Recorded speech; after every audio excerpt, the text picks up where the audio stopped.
Hey everybody, welcome live to Levi Stadium, where today the San Francisco 49ers and the Dallas Cowboys will renew their rivalry in the NFC Divisional round matchup. Big game today. The winner will get the right to go to Philadelphia next Sunday to play for the Super Bowl. We'll talk about all the keys for the 49ers to win this game next on the Jack Hammer 49ers pregame show.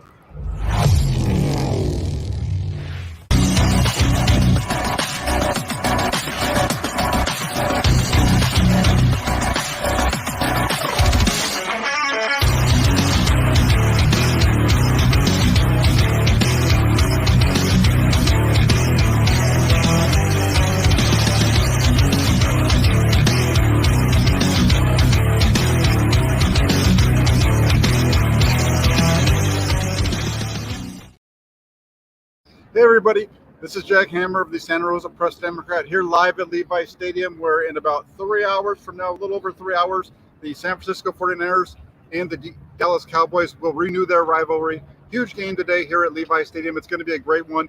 Want to shout out a few folks over real quick in the comments section. We have a couple of members of the Toolbox. We have Lucas Pesci, who says, "Hi Jack." Lucas comes to us all the way from Austria, big time 49ers fan, so he's getting ready for the game all the way over there in Austria. And then we also have Raphael 5629ers, another member of the Toolbox, who says, "What's up, Jack?" Members of the Toolbox and everyone. Raphael is a great member of the Toolbox, always in here keeping me on the straight and narrow, making sure that I remind you guys to like and subscribe. So give Raphael a big shout. We also have Randall Riley in the house. He says, "Niners win using play action pass and bootlegs along with 30-plus runs." That's one of the big numbers right there, the 30-plus runs. Oh, and the Bengals are going to win today and beat KC to be in the Super Bowl. Randall, I predicted that game yesterday. Yesterday I gave my Jack wins predictions for the weekend. Nailed the first one. I had the Chiefs winning the game, but I also had Jacksonville covering. Nailed that one. Lost in the evening game. The Giants, I should have known way better than to give them the benefit of the doubt, considering that they just beaten Minnesota the week before. Bought into the Kool-Aid a little bit too much there, but I did pick the Bengals to win today. I saw that they were up 7-0 as I was walking into the stadium. They just scored a touchdown. And then I also have the 49ers this afternoon. We'll get into a score on that in a little bit. But big matchup here today. It's going to be a lot of fun. You know, the 49ers, they come into this game as healthy as they've been all season. Only Jimmy Garoppolo and Ambry Thomas have been ruled out. Everybody else is a possibility. The team yesterday elevated Janoris Jenkins and Alex Barrett up from the practice squad. In the case of Jenkins, I think there's a possibility that he will be active. I don't think we'll see Alex Barrett. I think that's an elevation to help him make a little bit more money, because you get more money if you're on the active roster as compared to on the practice squad. So I think that's where the Barrett move came in. We'll see. And the health for this team comes at the perfect time as the team surged with this 11-game win streak. They have a high-powered offense. It's averaging 31 points per game. And then that coupled with a strong defense, which is led to only 3 games being decided by 1 score or less over the last 11 weeks. The 49ers have dominated. Like I said, only 3 games with 1 score or less. Seattle. Then we also had the game in Vegas, and there was one other one that I'm blanking on at the moment. And then you look at the Cowboys. They're coming in with a high-powered offensive, stifling defense of their own. Since October 30th, the Cowboys have averaged 33.1 points per game and played in just 5 one-score games. Dallas will be without starting left tackle Jason Peters. The veteran suffered a hip injury against Tampa Bay on Monday night. That could be a positive for the 49ers. We'll see how that plays out, but that should or could give Nick Bosa and the defensive line a little bit of an advantage in terms of getting to Dak Prescott, which is going to be a key piece of this game today. We also have over in the comment section, I want to shout out a few other folks that are joining. We have Nick Garfoot over here. Nick coming to us. I'm pretty sure Nick's over in England. He says, "Hey, evening all, fair play. Lucas, what time will the kickoff be for you?" Thought 23:30 was bad enough, so there you go. Nick's going to be up until midnight for the kickoff of the game at midnight tonight, so he's got a long night ahead of him. And same with I believe for Lucas, it's about an hour or 2 ahead of you, after you. So I think it's going to be about 1:30 or 2:30 in the morning for Lucas out there to answer your question, Nick. But he'll get to you in the comment section. How's it going, Jack in the Faithful? Let's get that win. Let's go. Says I agree with you. I'm excited. I had the luck. I was lucky enough to have season tickets for the 49ers growing up. I had season tickets from 1986 till 2003. which means I got to see every 49ers playoff game that took place at home during that time period. All those games at Candlestick Park, all those great games from 87, which was a bummer of a loss to Minnesota, but all those wins in 88, 89 through 94 season, and then even the last playoff game that I attended happened to be the Jeff Garcia New York Giants wild card game. That was the last playoff game that I've been able to attend at Levi Stadium. I was down last year at SoFi for the 49ers matchup in the championship game, but this is my first home playoff game in nearly 20 years. To say I'm a little excited about being able to cover this game today would be an understatement. I went to bed last night at 1:30, woke up at 4:30, unable to go back to sleep, and ready to go. I'm ready to cover this game, ready to watch this thing play out. It's going to be an extremely fun game, I think. And Randall Riley over here, he says that he thinks that we're going to see the genius of Kyle Shanahan come out today, and I agree. I think this is going to be a big game for Kyle Shanahan, a big game for the 49ers overall. Obviously, they've got to win. It's survival of the fittest, win or go home. That's what we're dealing with this week.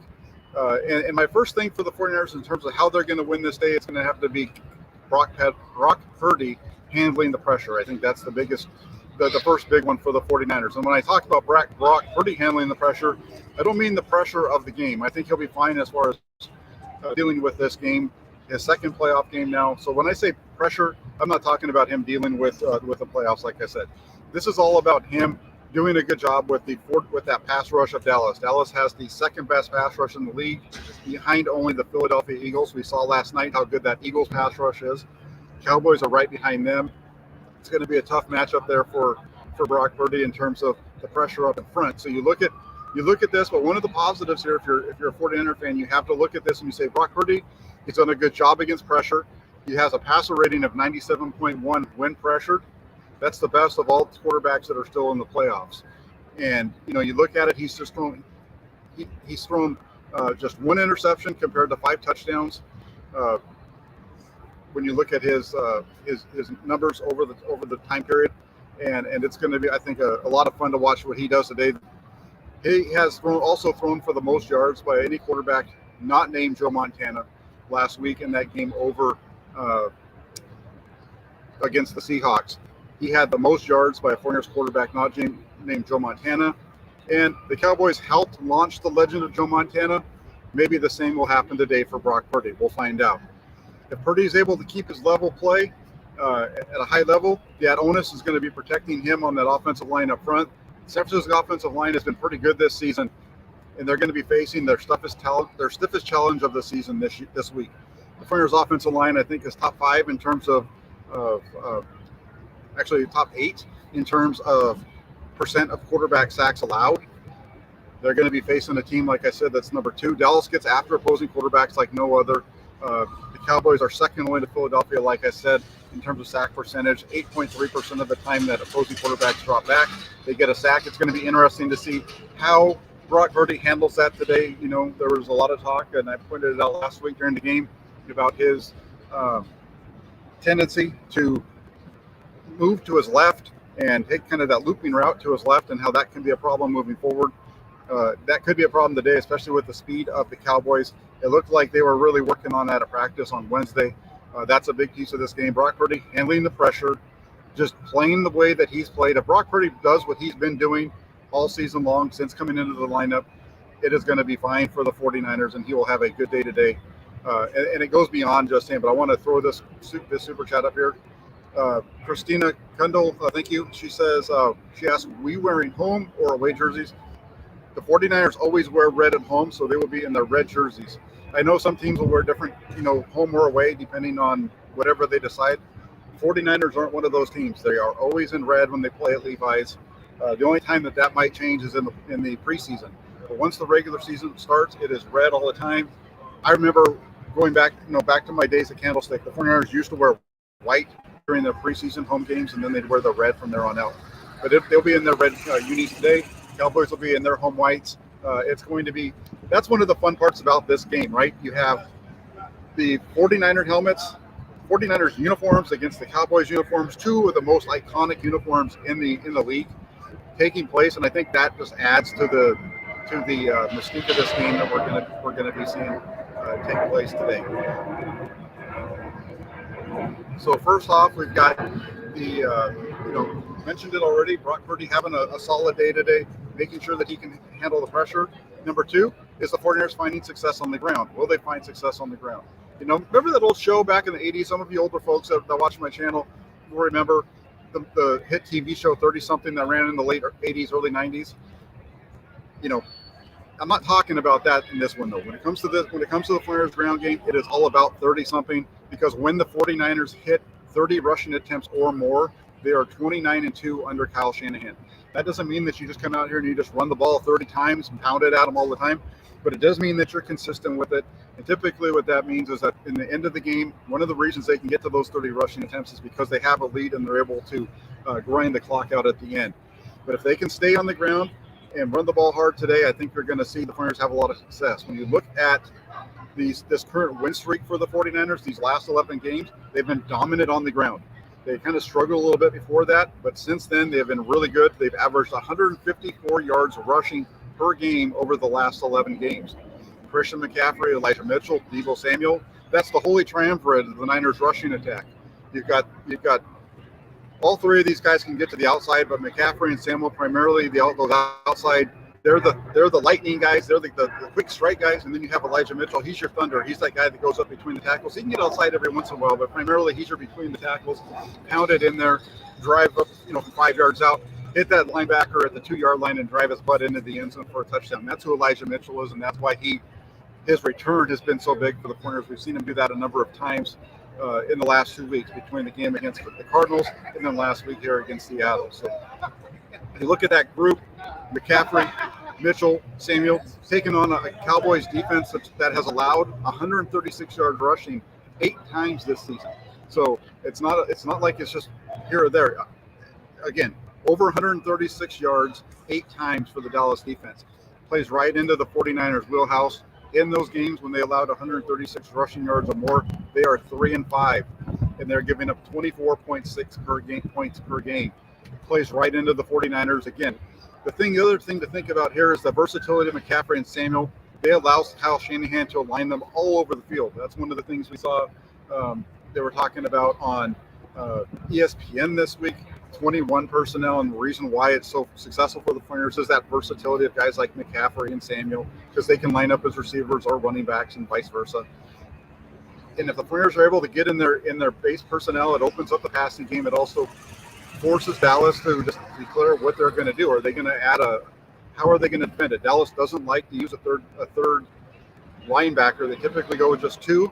They usually bring another safety onto the field. So how are they going to defend the 49ers in that base personnel? That's going to be something to keep an eye on early on in the game and really throughout, how they adjust to the 49ers based on their personnel usage.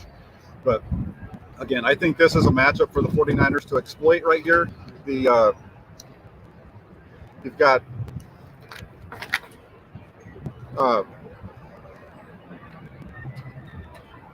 sorry about that. You got a really strong running game against a Dallas defense, which is not all that great against the run. That is they are really good against the pass, but they struggle against the run, and that run just happens to be one of the things that makes the 49ers offense go. Black 59 Razor asked the question, is the media allowed to watch from the field? No, we aren't allowed to be on the field during the game. We can be on the field pre-game or post-game, but not during the game. So I'll be out there. When I go inside here in a minute, I'm going to go out to the field. I'm actually going to do a walk around. I'll shoot some video for you guys, give you some thoughts from the field as well.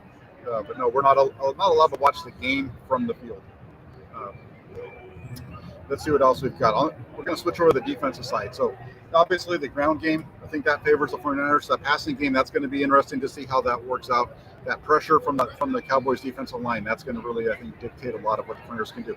But going back really quick, before I flip gears to the defense, let's stick on this one more time. On the offense, one of the things for the Cowboys is that they have these linebackers who aren't necessarily the fastest of guys. They're really good in between the tackles. They're good pluggers. They're good run stuffers. They don't really have the speed to get to the edge. So when you watch the Dallas Cowboys, a lot of the bigger runs and bigger plays they've given up are plays to the edges. So I'd really expect to see the 49ers attack the Cowboys' edge of their defense with a run.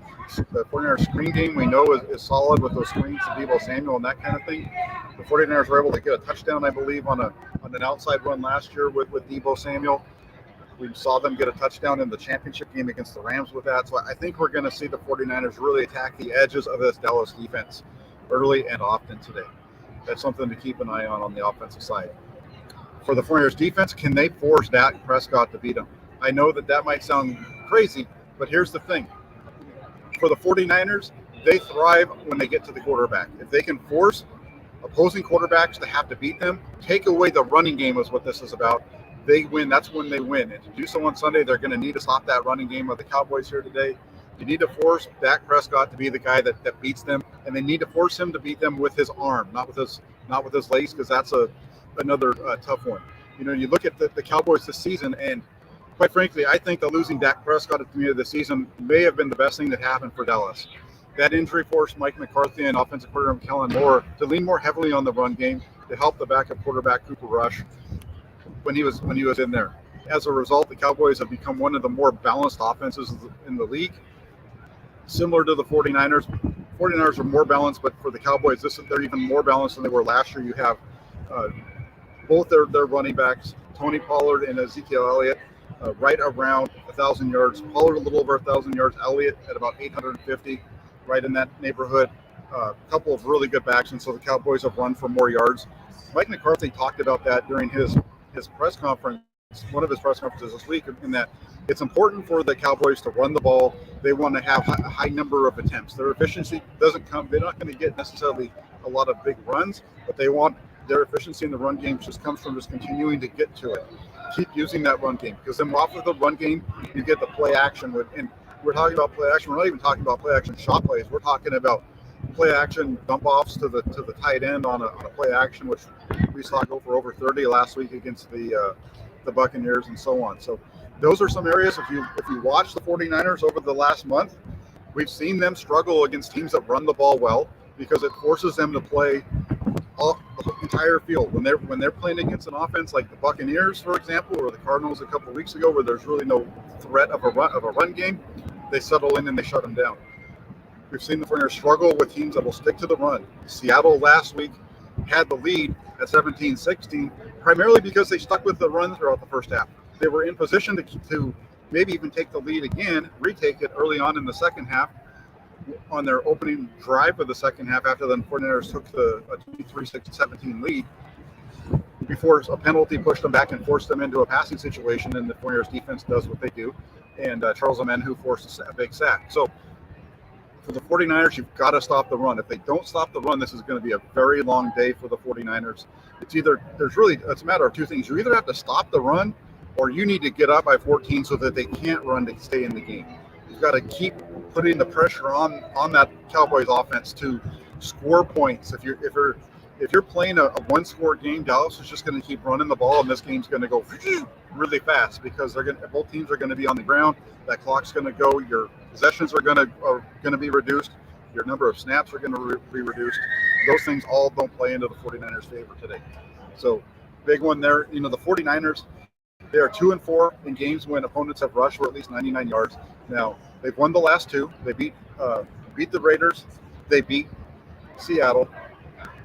Those were the two times, though, where they didn't turn the ball over more than their opponents either. So that's the other piece of this, and we'll get to that at the end of the show. Let me see real quick if there's any comments to get to.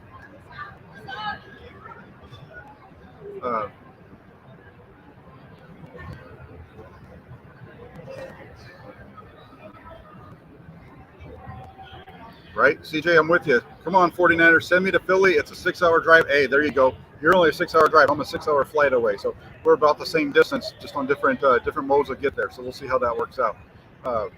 It's a big game. Big day for the 49ers. Get to the championship game. A little note, the 49ers have not lost a playoff game at home prior to the conference championship game since 1995. If you remember that 1995 season, they lost to the Green Bay Packers. They were playing at home. I think they had the number 2 seed that year. Might have been the number 1 seed. I don't remember, with 1 or 2. But they're playing the Packers at home. They got down quick because of a turnover in their own end. Lose that game 27-17. They turned the ball over 4 times that day. That was a big part of it. 49ers turned it over 4 times. Green Bay had none, and they lost. And that was the last time the 49ers have lost a game at home that wasn't a conference championship game. 1995. It's a long ways away. Can the 49ers secondary keep everything in front of them? This is an interesting one because you look at the Cowboys, and for me, I think that the Cowboys' total offense presents a problem to the 49ers in that they have the things that hurt them most. They have a really solid receiving corps. They have a good tight end, actually a couple of them. They have a good running game, and their offensive line does a really good job of protecting the quarterback, and the quarterback actually is pretty good with his legs as well. All those things force the 49ers to be able to have to cover the full field vertically and horizontally, something that we've seen them struggle with this year. Now, we already talked about stopping the run game, so we get into the passing game. You look at the Cowboys' passing game, it's been pretty solid, but it hasn't been necessarily the most explosive group. CeeDee Lamb is the Cowboys' leading receiver this year. He primarily likes to work from inside, but he'll do some work on the outside as well. It's going to be interesting to see how DeMeco Ryans decides that he's going to handle CeeDee Lamb, especially when he's inside. Is he keeping Jimmy Ward in there on CeeDee Lamb? Is he going to move Charvarius Ward inside, traveling with CeeDee Lamb? We'll see. But, in terms of that explosive element out of the Cowboys passing game, it usually doesn't come from CeeDee Lamb. Now, explosive pass plays, I know, are 15 to 20-yard passes. But CeeDee Lamb, when you look at his numbers this year, his longest reception on the season right now, coming into today, is 39 yards. So the thought that he's really going to be getting behind them to where it's going to be a play like last week, what we saw with DK Metcalf, that would be something completely out of the ordinary. So we'll see how that works out. But here's the one thing. Since Dak Prescott returned from injury in those 11 weeks, since Dak Prescott came back from his injury from the beginning of the season, CeeDee Lamb has put up 85 yards per game. So Lamb is their number one receiver all around. He has twice as many targets as the next closest wide receiver.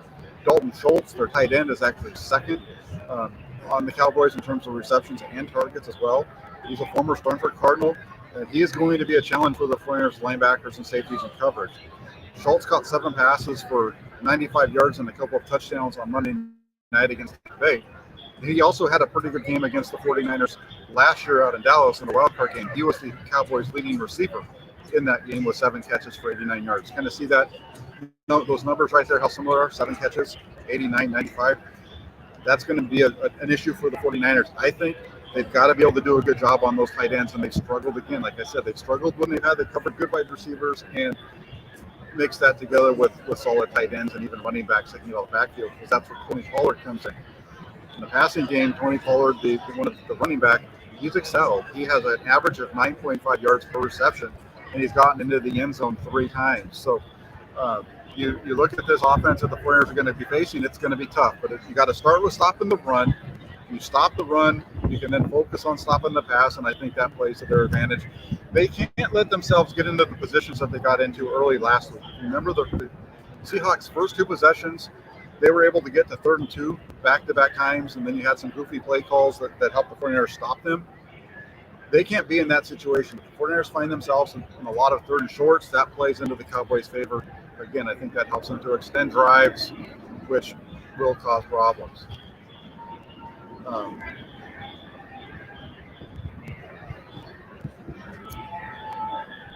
Tommy Huxley says, we didn't score hardly last year in the second half of the wild card and still won.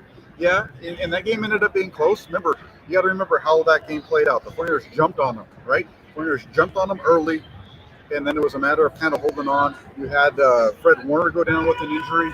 You had Nick Bosa go down with a concussion. You had Nick Bosa or Jimmy Garoppolo injure his shoulder. So a lot of things played into the way that game played in the second half. But the 49ers were able to jump out early, and that's what they need to do again today. Lastly, the last one, and this is the one that I like to talk about. I know it's not a sexy thing to talk about, but turnovers are huge. And who wins the turnover battle, I think today is going to be probably the biggest determinator of who wins this thing. The 49ers and Dallas are 2 of the best at forcing turnovers this regular season. 49ers forcing 30, Dallas forcing 33. Now, turnover differential is the best indication for wins or losses when it comes to the 49ers. Since the start of last season, they are 23-3 when they don't turn the ball over more than their opponent. compared to 1-9 when they do. So if the 49ers don't turn the ball over more than Dallas, they have a huge possibility of winning this game because they're 23. They've only lost 3 times in 26 games when they don't. So that's the big key today. And you look at the 49ers' current 11-game win streak, they have turned the ball over just 5 times. And it's been over the course of 5 different games. The 49ers have not had multiple turnovers in a game over the course of this 11-game win streak. Conversely, with the Cowboys, they have turned the ball over 17 times in their last 11 games, including 1 in 9 of their last 11. So the Cowboys have been turning the ball over quite often lately. That's going to should be able to play into the 49ers' favor today. We'll see how that works out. But the 49ers need to continue their trend of holding on to the ball, not making stupid mistakes. I know Brock Purdy's had a few close ones that haven't been picked off. If he just keeps doing what he's doing, doesn't turn the ball over, you don't have the other guys putting the ball on the ground, the 49ers should win this game today. My prediction, 49ers 26, Cowboys 23. I know the 49ers are right around 30, have been over 30 the last, I think, 4 weeks in a row. I'm going with 26-23. I think it's going to be a tight game. Field goal determines it at the end. I just feel like this is going to be a tight one, but I really like what the 49ers can do here. And I do think that they're going to take this one today. It's going to be a hard-fought game. It's one of those games where if you're watching this game from home, make sure that you are ready to go for a grind. I don't think it's going to be a blowout either way. Even if the 49ers jump up on them early, it's going to take a while. So we'll see how it works. I just think this is going to be a long game. Let's just see real quick. And also, the Bengals mean business. They are smacking Josh Allen. Hey, Josh Allen's been getting pushed around all season long. He's been turning the ball over all season long. That's why I said go with the Bengals in this game. Allen turns the ball over. The other thing with Buffalo, they don't run the ball. Their running game is their quarterback. They don't run the ball. So they're kind of like, poor Josh Allen, he's kind of like Tom Brady in Buffalo or in Tampa Bay where he doesn't have a running game to back him up. That doesn't win in the postseason. You've got to be able to run the ball. That's why I think this matchup today is going to be amazing. And then whoever wins this game next week when they go out to Philadelphia, if it's 49ers, Eagles, Cowboys, Eagles, that is going to be a slobber knocker next Sunday at 12 o'clock. So we got a long ways to go before that. We got to get through this game first. The 49ers get business today, take care of business. They move on to the NFC Championship game and we play at Philly next Sunday at noon. We'll see how that goes. But like I said, here are my 5 keys to the 49ers victory once again. Number 1, Brock Purdy managing the pressure. By that, the pressure of the Dallas Cowboys pass rush. Number 2, the 49ers getting their ground game going, continuing to find the success that they found over the last 11 weeks. If they do that today, I think that they win. The 49ers defense forcing Dak Prescott to beat them. Take away that running game. Force Prescott to beat him with his arm. If the Cowboys are getting to 30 runs today, it's bad news for the 49ers. So force Dak Prescott to beat them with his arm. Number 4, 49ers secondary needs to keep everything in front of them. Force Dallas to work their way down the field and then try to make a stop at the end. That's a tough call though, because the Cowboys, I noticed this last night, the Cowboys are the number 2 team in the NFL in terms of scoring touchdowns when they get into the red zone. They're very good at it. So the 49ers defense is going to be in for a challenge on them today. And last but not least, win the turnover battle. You win the turnover battle for the 49ers and you win the game. That's the biggest key of it too, and I saved the best for last. Win the turnover margin, you win the game. 26-23, 49ers getting on a plane next Friday to head up to Philly to take on the Eagles in the NFC Championship game for the right to go to the Super Bowl. That's my take on this one. Hope everybody is ready for a good one. I want to take a moment really quick to say thank you to everybody that's taken the time to tune in and watch the show. If you guys can do me a favor before you head out, hit that like button, hit the subscribe button, and then get yourselves a 49ers.pressdemocrat.com right before kickoff. I'll have the live blog going. You'll get my instant analysis and updates throughout the game on what's going. So if you guys could please do me a favor, hit that like button, hit the subscribe button, 49ers.pressdemocrat.com. Enjoy your Sunday. Enjoy this game. Teams like this don't come along all that often. It's a big one. Go Niners over the Cowboys. I'm sorry, I know I'm supposed to be impartial, but this is one of those games as a person who grew up as a 49er fan, it means a lot and would love to see the 49ers be able to take this game and get to the NFC Championship game so we can watch this team play at least one more week. Just want to see that. For me, I want to see them play as many games as I can, and that means winning today 26-23 over the Cowboys. Take care, everybody. Have a great rest of your Sunday. Enjoy the game.